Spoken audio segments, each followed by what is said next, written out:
un moment fort du Congrès européen de la Société européenne de cardiologie a été la présentation des nouvelles recommandations de la prise en charge de la fibrillation atriale. Recommandations qui font suite aux dernières qui dataient de 2016. Que peut-on en tirer et résumer ce document de 126 pages? Tout d'abord, le patient est au centre de la prise en charge de la fibrillation atriale.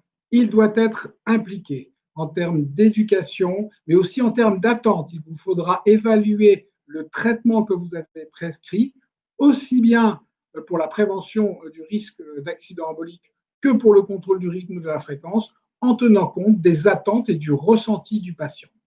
Autre point extrêmement important est le screening.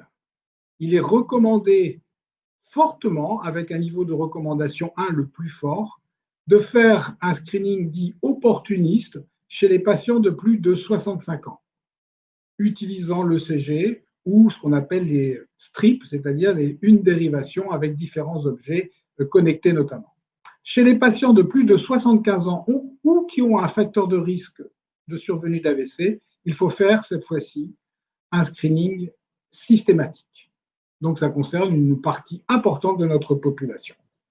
En ce qui concerne le traitement anticoagulant, la place des AOD ou des NOACs, des nouveaux anticoagulants, comme vous voulez, est encore renforcée, notamment lorsque le traitement par antivitamine K n'est pas bien suivi ou si les INR, dans 70% des cas, ne sont pas dans la fourchette thérapeutique.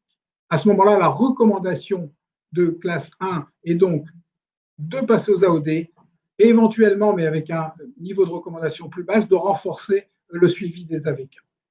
En ce qui concerne l'ablation, celle-ci a aussi été renforcée, plus focalisée sur l'ablation et l'isolation des veines pulmonaires, notamment en cas d'échec d'un traitement antiarythmique. Nous sommes passés d'une classe 2 à une classe 1. Autre point important pour l'ablation, les patients d'insuffisance cardiaque avec une dysfonction ventriculaire gauche, eh bien, nous sommes passés, notamment pour la mortalité, à une classe 2A. Donc, il faut prendre la fibrillation atriale en intégrant le patient, mais aussi en intégrant différentes autres maladies.